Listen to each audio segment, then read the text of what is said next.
Bueno, volvemos a hablar del tema de la reforma judicial, llamada desde el oficialismo la democratización de la justicia, y todo lo que esto ha implicado en términos políticos, si bien todavía no se han aprobado todas las 6 leyes, los 6 proyectos que ha enviado la presidenta, y ya me parece que estamos pasando a un estadio posterior en algunos casos que tiene que ver con la cuestión de fondo, si hay algún aspecto inconstitucional o no en esta cuestión. Vamos a hablar de todos estos temas con Antonio María Hernández y con Adonis Molina Herrera, que nos visitan hoy aquí esta noche. ¿Cómo les va? Buenas noches. Mucho gusto. Bueno, ¿cómo ven en líneas generales esta reforma? Después vamos a ir en todo caso a algunos puntos más particulares. Yo creo que uno no puede estar en contra de la democratización de la justicia. Lo que pasa es que frente a ese título tan importante hay que llegar a un análisis de los 6 proyectos de leyes para ver si en efecto tienen que ver o no con ese título.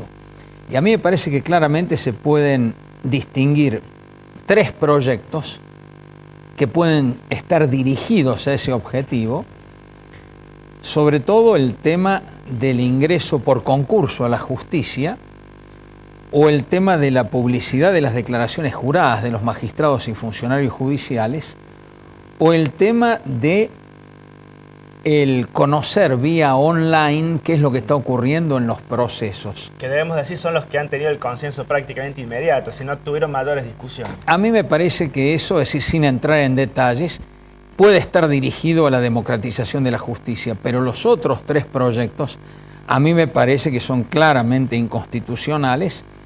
El primero, el Consejo de la Magistratura, porque el objetivo de la reforma constitucional fue impedir una politización extrema de la justicia, porque la designación era por el presidente con acuerdo del Senado.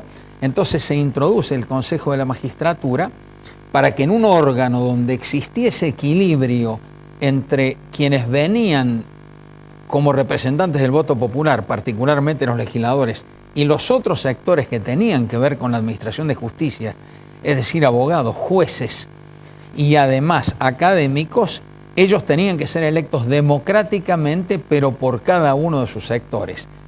A lo largo del tiempo, en primer lugar, se hace un consejo de 20 miembros, se alcanza ese equilibrio. Ya en el 2006 se produce una reforma, se reduce de 20 a 13 el número de miembros.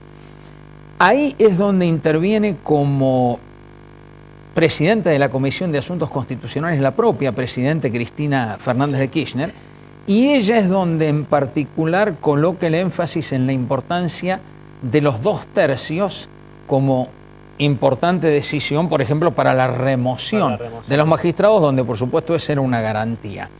Fíjense que ahora todo eso se modifica, se vuelve a ampliar a 19 miembros.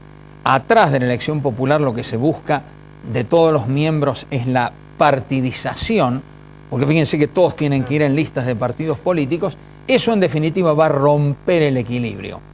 De tal manera que esto para mí es inconstitucional también, por supuesto, el tema de reducir el Déjeme índice. hacer una preguntita, así vamos entre los dos.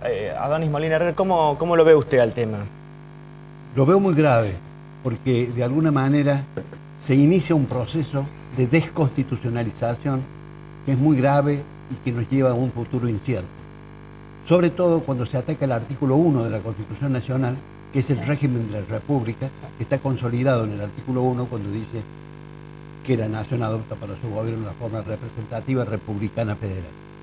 La República tiene, como decía el barón de Montesquieu, Charles de Secondat, con precisión cuáles eran los estancos políticos que integraban la República. Los 3 poderes, que son los poderes constituidos. Aquí se entremezcla uno con otro y se comienza el proceso de desconstitucionalización que conduce, según mi criterio, a una indefectible llegada de la disolución nacional. La disolución nacional que va a tener un nombre, que se llama dicta blanda, que es de alguna modificar para que nada cambie. Esto Ahora, es lo que va a ocurrir. Yo les hago un planteo porque se está hablando mucho del tema y me parece que si algo ha traído de positivo es el debate que esté llegando a la gente y por eso nosotros insistimos en tratarlo en los distintos programas con distintas personalidades. Cuando uno habla del concepto de política en línea de manera global, dice, bueno, pero hoy también los jueces no son un compartimento de estanco porque participan de la vida democrática, hay listas en los colegios. Digo, ¿en qué punto la partidización o incluirlos en listas realmente produce un avance del Ejecutivo No, bueno, pero si el objetivo... Por eso lo pregunto. Yo le estoy explicando esto. La reforma del 94 tiene como uno de los objetivos asegurar la independencia del Poder Judicial. Esta independencia del Poder Judicial, que es esencial para que pueda cumplir adecuadamente su función, uno de los poderes del Estado, que es el Poder Judicial, es decir, necesita que no haya demasiada influencia de la política o de las corporaciones en el acto de administrar justicia. Entonces, frente a las críticas del pasado, se introduce el Consejo de la Magistratura, que tiene una importante función porque interviene en la designación de los jueces, en la remoción de los mismos y en un tema que nadie analiza, pero que es muy importante, que es la administración del Poder Judicial. ¿Por qué? Porque la Corte ya es una Corte sumamente atrasada, entonces se había pensado que el manejo económico y administrativo debía corresponder al Consejo de la Magistratura. Es decir, bajo ese punto de vista, acá hay una clara violación del artículo 114, porque se rompe ese equilibrio para la conformación del Consejo de la Magistratura, se lo partidiza políticamente, además de esto se baja ese quórum y además la forma de elección de los consejeros es realmente gravísimo, porque para la elección de presidente o vicepresidente uno requiere un partido político que tenga reconocimiento en 5 distritos y acá se exigen 18 distritos, con los cuales todavía hay debate, pero se supone, algunos dicen que solamente un partido puede lograr lo que es el peronismo, otros dicen que también el radicalismo, otros dicen que hay 2 partidos más, el PRO y el FAP, pero en definitiva estamos frente a un problema realmente muy complejo, todo se ha hecho con tratamiento express, hay una enorme falta de respeto por lo que tiene que ser una democracia deliberativa y un buen funcionamiento del Congreso. Tiene razón Modena Herrera, esto afecta al sistema republicano. Se quieren aprovechar, quieren dominar políticamente el Consejo de la Magistratura para tener jueces estilo Yarvide.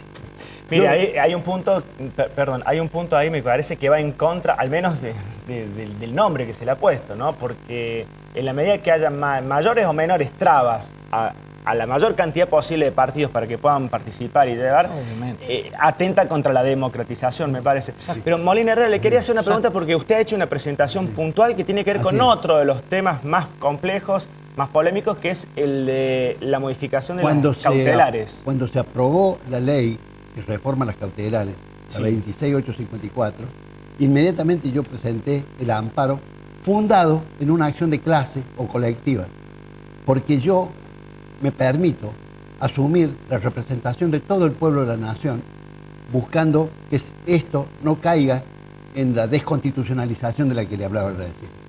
¿Qué es lo que ocurre? ¿Qué es? ¿En qué afecta a la gente común? Porque esa es la idea de ustedes, que son buenos docentes en esto. ¿A qué le afecta a un ciudadano común que haya un recorte o una limitación a las medidas cautelares? Claro. ¿Qué es una cautelar? Es una garantía del derecho que tiene la persona cuando inicia una acción en la justicia. Entonces dice, bajo este concepto, si se reúnen 3 requisitos, se otorga la cautelar, que es una facultad de imperio que tiene el juez de primera instancia. Esto también es una discusión doctrinaria. Si una cautelar la puede modificar una Cámara, un tribunal de alzada o no. Yo creo que no, porque esto es facultad de imperio del juez de primera instancia. ¿Qué dice? Si el derecho invocado es verosímil, es uno de los requisitos. Otro, que la demora en la resolución definitiva de la causa pueda hacer frustránea al derecho que se invoca. Y tercero, que se otorgue una fianza suficiente para que los gastos que pudiera ocurrir en el trámite de este asunto queden satisfechos por parte del accionante. Esto lo dice el artículo 230, 232 del Código de Procedimiento Civil de la Nación, que de alguna manera justificaba y garantizaba este ejercicio del derecho en sede jurisdiccional. Pero esto es una cosa. Hay otra cosa que a mí me importa, que nadie lo dice y yo sí quiero decir. Cuando en el año 1863 se resolvió crear la Corte Suprema de Justicia de la Nación, era con el objetivo de hacer una defensa del orden constitucional a través de la revisión de las leyes, de la sentencia y de los actos de gobierno. Esto significaba nada más y nada menos que la actuación de oficio de la Corte para decir, esta situación en la que está en juego un punto de la Constitución, venga para acá que yo la voy a resolver porque tengo competencia exclusiva y originaria. Esto terminaba con toda la discusión del per saltum, toda esa discusión de todas estas formas alambicadas que solo llevan o conllevan el proceso de desconstitucionalización. Bueno, pero de hecho va a terminar siendo la Corte quien lo resuelve. Digo, a juzgar por lo que ustedes están planteando aquí, habrá más presentaciones como la suya. Esto demorará un poco más, un poco menos con las modificaciones que se están haciendo, pero es un hecho que van a salir las leyes.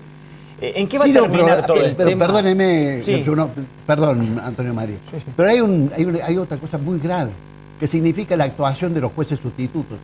Esos los jueces sustitutos no son jueces constitucionales, no son el juez natural de la Constitución.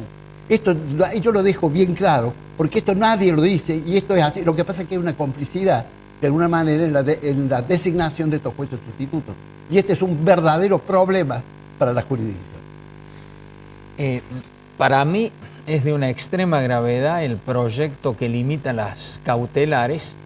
Si uno analiza y compara la limitación que se dio en la etapa de Onganía para limitar el amparo y lo compara con este proyecto, llega a la conclusión de que esto es todavía mucho más grave para impedir prácticamente la existencia de medidas cautelares en la Argentina. ¿Y esto qué significa? ¿Estas modificaciones que se hicieron a pedido del CES no alcanzan? De ninguna manera, pero de ninguna manera. Esto es cambiar para que nada cambie. Salvar a los individuos particulares. No, pero eso es gatopardismo, es cambiar para que nada cambie. Es decir, lo más grave es que la gran reforma constitucional del 94, si hay algo en el cual la sociedad está de acuerdo, es que produce un enorme avance en el reconocimiento de derechos humanos y además hay 11 tratados internacionales de derechos humanos a los cuales se les reconoce la misma jerarquía de la Constitución.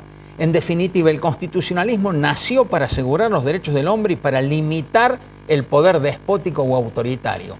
O sea que ese proyecto en particular apunta directamente al corazón del constitucionalismo, que es asegurar los derechos humanos. Acá queda en claro el sentido claramente autoritario, conservador que tiene el gobierno, porque esto va a afectar decididamente sobre todo a los sectores más pobres, más humildes de la sociedad. Si no hay medida cautelar, no hay posibilidad cierta de que haya una justicia en serio, y todos sabemos que a la justicia argentina hay que cambiarla porque es una justicia cara, es una justicia lenta.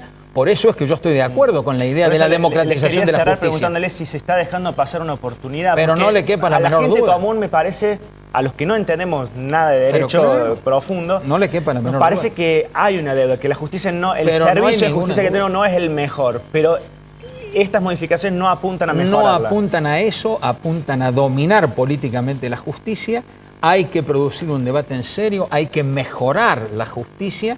Yo creo que democratizar en serio la justicia, además de una justicia realmente mucho más rápida, una justicia mucho más competente, con mejor formación y capacitación de los jueces, sobre todo en materia constitucional, para asegurar esos derechos del hombre. Yo diría que una institución realmente popular es, por ejemplo, el juicio por jurados. Y cuando fui diputado nacional, presenté un proyecto para regular esa institución. Esa es una forma en que el pueblo directamente puede participar en la administración de justicia, y esa es una forma de democratizar la justicia, pero no esto. Yo quiero decir otra cosa. Breve, así vamos cerrando el concepto, porque además quiero que usted me diga qué piensa, en qué va a terminar esto. Muy breve, porque ya nos quedamos sin tiempo. Lo que le quiero decir es esto. Nunca se me hubiera ocurrido a mí pensar de que yo podía crear un instituto como el Consejo de la Magistratura con las dos funciones que contradicción y adjección se pueden anular entre ellas, que es nombrar y a su vez cesantear un juez. Esto debió haberse hecho por vías totalmente distintas. Uno es el instituto de la designación de los jueces, y otro es el instituto de la...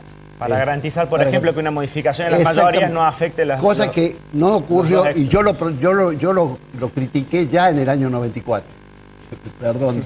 No, sí, pero es un debate de otro tipo. Bueno, pero mucho esto más técnico, más son los debates que hay que hacer. No, pero no acá, en este momento. El derecho público es más importante que cualquier norma del derecho civil. Esto hay que claro. Bueno, por sí o por no, simplemente. Cuando la Corte le toque definir esto, ¿ustedes qué piensan? ¿Se van a revocar estas leyes? Yo quiero creer que la Corte... ¿O hay mucha presión hoy, o el momento político puede afectar? Se lo acabo de decir recién. Si en el año 1863 se creó para ejercer el control de constitucionalidad, después se estableció el artículo 31, que establece la supremacía constitucional. La Corte no puede mirar para otro lado, tiene que cumplir con la Constitución. No es un favor que nos va a hacer la Corte, sino que la Corte va a cumplir con lo que debe obligadamente cumplir. Bueno, Antonio María Hernández y Adonis Molina, muchas gracias por haber venido. Buenas Gracias, noches. muy amable. Nos vamos a una pausa y cuando regresemos cambiamos completamente el tema de discusión y nos vamos a charlar un rato con Olga Riutor y su precandidatura para ser diputada de los cordobeses.